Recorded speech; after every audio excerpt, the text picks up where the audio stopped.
പ്രമുഖ നടനെതിരെ പരാതി നൽകിയ നടി മാധ്യമങ്ങളെ കാണുന്നു തത്സമയം.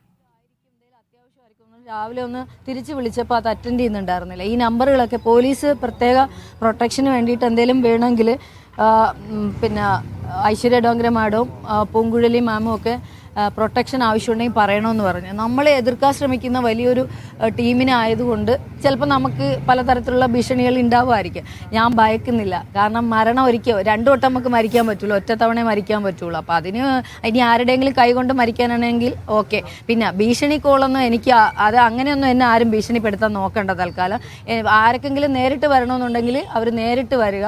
ഞാനിവിടെ തന്നെ തിരുവനന്തപുരത്ത് തന്നെ ഈട്ടാവട്ടത്ത് തന്നെ ഉള്ള ആളാണ്. കൊല്ലണമെങ്കിൽ കൊന്നിട്ട് പോവാം. പക്ഷേ ഞാനല്ലെങ്കിൽ വേറൊരു പെൺകുട്ടി ഇതുപോലുള്ള തെമ്മാടിത്തരത്തിനെതിരെ ശബ്ദിച്ചുകൊണ്ടേയിരിക്കും. അതങ്ങനെ കൊന്നൊന്നും ഒതുക്കാൻ പറ്റില്ല. പിന്നെ അല്ല, ഇന്നലെ ഒരാൾ വന്നിട്ട് എനിക്കത് നിങ്ങൾക്കറിയാലോ, ഞാനൊരു ഓൺലൈൻ മീഡിയ ചോദിച്ചാലും ഞാൻ ഇത് കൊടുക്കാറുണ്ട്. ബിക്കോസ് നമ്മളൊരു സാധാരണക്കാരിയാണ്. നമുക്ക് പറയാൻ പറ്റുന്ന ഒരു സ്പേസിൽ നിങ്ങളെപ്പോലുള്ളവരാണ് നമ്മളെ സപ്പോർട്ട് ചെയ്യുന്നത്. അപ്പോൾ ഒരു ഓൺലൈൻ മീഡിയ എന്ന് പറഞ്ഞിട്ട് ഒരാൾ വന്നു. എനിക്ക് വളരെ വ്യക്തമായ സംശയമുണ്ട്. അയാളുടെ കാർഡ് ചോദിച്ചപ്പോൾ കാർഡില്ല.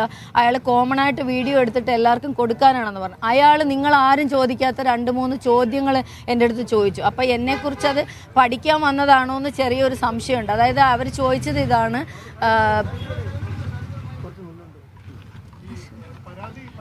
അല്ല സോറി, ഞാനൊന്ന് പറഞ്ഞോട്ടെ. അപ്പോൾ അവർ ചോദിച്ച കുറേ ക്വസ്റ്റ്യൻസ് ഇതാണ്, ഇതിന് തെളിവുണ്ടോ, അത് അവനോട് ഹേമ കമ്മിറ്റി റിപ്പോർട്ടിനെ കുറിച്ച് നിങ്ങളുടെ അഭിപ്രായം എന്താണെന്ന് ഞാൻ ചുമ്മാ ചോദിച്ചപ്പോൾ അവൻ്റെ ഒരു വിറയിൽ കണ്ടപ്പോൾ എനിക്ക് എന്തോ ചോദിക്കണമെന്ന് തോന്നി. അപ്പോൾ അയാൾ ഹേമ കമ്മിറ്റിയിലുള്ള കാര്യങ്ങളോ അത് എന്ത് കമ്മിറ്റിയാന്ന് പോലും കൃത്യമായിട്ട് അവന് മനസ്സിലാവുന്നില്ല. ആരോ ഒരു ക്യാമറയും സാധനങ്ങളും കൊടുത്ത് ഒരാളെ വിട്ടതാണോ എന്ന് ചെറിയൊരു ഡൗട്ട് ഉണ്ട്. അത് കാരണം എൻ്റെ അടുത്ത് ലാസ്റ്റ് ഒരു ക്വസ്റ്റ്യൻ ആയിട്ട് പറയുന്നത്, ക്വസ്റ്റ്യൻ അല്ല, ഒരു ചോദ്യം ചോദിച്ചത് ഇതാണ്, ആളുടെ പടം കോടിക്കണക്കിന് രൂപയുടെ ഇത്, അതായത് കോടികൾ ചിലവാക്കിയിട്ടുള്ള ഒരു പടം റിലീസാകാൻ പോവുകയാണ്. ഈ ആരോ സോറി ഒരു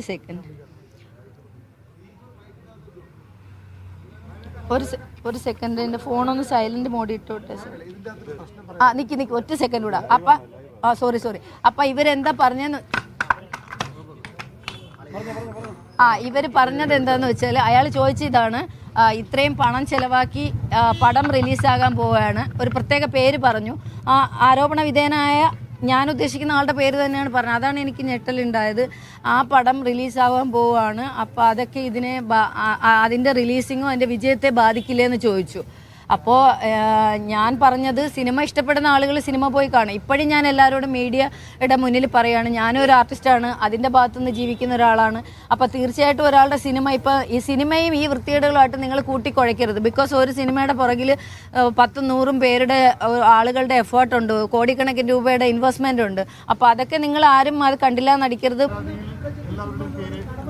സാറേ, 2 ക്വസ്റ്റ്യൻ വരുന്നതുകൊണ്ട് ഒരു ഉറപ്പായിട്ടും ഞാൻ ആരോപണം മീഡിയയുടെ മുന്നിൽ ഉന്നയിച്ച 3 കാര്യങ്ങളാണ്, 3 പേരുടെ പരാമർശങ്ങളാണ് എൻ്റെ എല്ലാ വീഡിയോയിലും വന്നിട്ടുള്ളത്.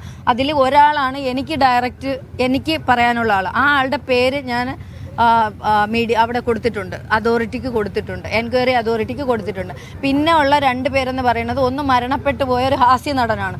ആ ഹാസ്യ നടൻ വേർബലി ചോദിച്ച സാധനത്തിന് ഞാൻ നിങ്ങളെൻ്റെ അച്ഛൻ്റെ അപ്പൂപ്പൻ്റെയും പ്രായമുള്ള ഒരാളാണ് എന്ന് പറഞ്ഞ് അത് അപ്പം തന്നെ കൊടുത്തൊരു സാധനം അത് ഒഴിവാക്കി. അതിപ്പോൾ നമ്മൾ ചർച്ച ചെയ്തിട്ട് മരണപ്പെട്ട ഒരാളാണ്.